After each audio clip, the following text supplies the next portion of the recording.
Hello students, आज हम देखेंगे स्टैंडर्ड 11 के चैप्टर 5 का टॉपिक नंबर 5.3 जड़त्व का नियम।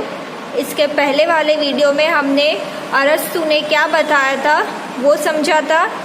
अरस्तु ने बताया था कि किसी पिंड को गतिशील रखने के लिए बाह्य बल की आवश्यकता होती है, जबकि इसको गैलीलियो ने अपने प्रयोगों द्वारा समझाया है। तो गैलीलियो का प्रयोग समझने से पहले हम जड़त्व का नियम समझेंगे। जड़त्व का नियम क्या होता है, तो इसको हम सिंपल लैंग्वेज में सबसे पहले देखेंगे कि जड़त्व का नियम क्या होगा।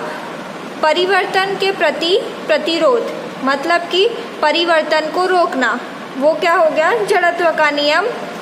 सिंपल लैंग्वेज में बताया है कि परिवर्तन के प्रति प्रतिरोध। एग्जाम्पल लिया है, बॉल विराम अवस्था में हो तो वो उसमें ही रहेगी, या गति में हो तो वो उसमें ही रहेगी। अब यहाँ पे एक एग्जाम्पल लिया है, एक गाड़ी है जो कि अपनी गति से आगे बढ़ रही है। अब ये गाड़ी अपनी गति से जब आगे बढ़ेगी, कुछ दूर जाके उसने ब्रेक लगाई।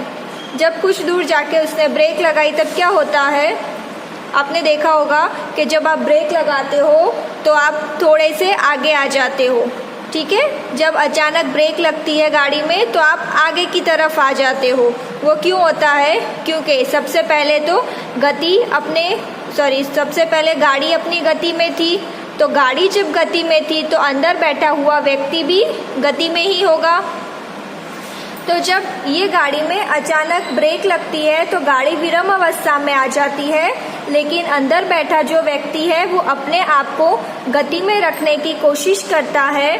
और यहाँ पे जड़त्व के नियम की वजह से वो क्या होता है, थोड़ा सा आगे की तरफ आ जाता है। ये चीज़ आपने बस में भी देखी होगी कि अगर आप बस में खड़े हो, बस में ब्रेक लगती है तो आप आगे की तरफ आ जाते हो। तो वो क्यों आ जाते हो, जड़त्व की वजह से।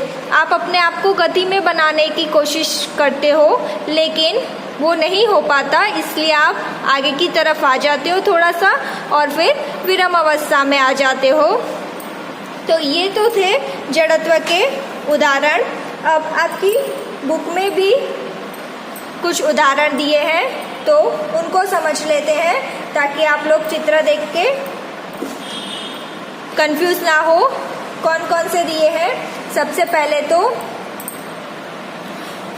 हम देख लेते हैं गैलीलियो का जड़त्व नियम। गैलीलियो ने क्या बताया, हमने देखा कि परिवर्तन के प्रति प्रतिरोध होना चाहिए, वो होता है जड़त्व।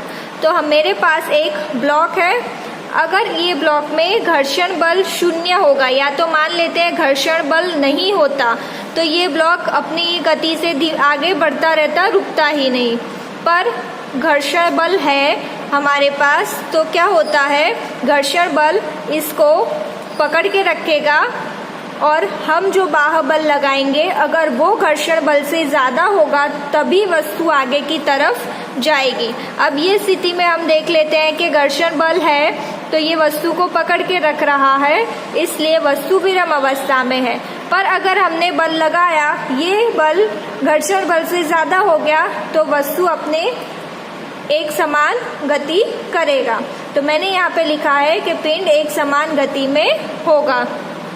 तो अरस्तु ने जो नियम दिया था उसको गैलीलियो ने सही किया, दो तरीके से सही किया है। सबसे पहले तो बाह्य बल तभी लगेगा जब प्रतिरोध बल होगा, मतलब कि यहाँ पे हमने देखा कि बाह्य बल कब लगा रहे हैं, जब घर्षण बल है तब। यहाँ पे तो घर्षण बल था ही नहीं, तो वस्तु अपनी गति में आगे बढ़ रहा था, तो हम बाह्य बल नहीं लगा सकते इसमें। तो ये सबसे पहले चीज़ गैलीलियो ने बताई कि बाह्य बल तभी लगाएंगे जब प्रतिरोध बल होगा। दूसरा, परिणामी बल एक समान गति में शून्य होगा। ये चीज़ याद रखना, ये चीज़ आपको आगे जाके समझ में आएगा कि परिणामी बल या नेट बल क्यों शून्य होता है। लेकिन ये दो बातें जो अरस्तु ने गलतियां करी थी वो गैलीलियो ने सुधारी है कि बाह्य बल तभी लगेगा जब प्रतिरोध बल होगा। दूसरा, नेट बल या परिणामी बल एक समान गति में शून्य होता है। अब हम देख लेते हैं कुछ एग्जाम्पल जो कि गैलीलियो ने दिए थे। ये यहाँ पे 3 चित्र दिख रहे हैं आपको। अब तीनों में अंतर क्या है वो समझते हैं हम। यहाँ पे एक ढलान से मैंने बॉल गिराई है, इसकी लंबाई हो गई h1, इसकी हो गई h2। तो यहाँ पे मैंने किस प्रकार ली है, h1 छोटा है h2 से, वो आपको दिख सकता है कि ये h1 छोटा है h2 से, h2 बड़ा है, h2 पूरा है इतना, तो h1 h2 से छोटा है। अब जब मैं इस ढलान से बॉल गिराती हूँ तो ये बॉल यहाँ से होके ऐसे जाएगा ऊपर की तरफ। ऐसी काफ़ी सारी आपने गेम देखी होगी कि आप यहाँ से ढलान से छोड़ते हो तो दूसरी तरफ भी उतने ही अंतर तक जाएगी जितने अंतर से हमने छोड़ी है। तो यहाँ से मैं बॉल को छोड़ रही हूँ तो ये ऐसे होके फिर यहीं तक जाएगी, ऊपर नहीं जाएगी। तो इस सिचुएशन में हम क्या देखते हैं कि h1 इक्वल टू h2, मतलब बॉल दोनों तरफ समान दूरी तय कर रही है या समान ऊंचाई तक जा रही है।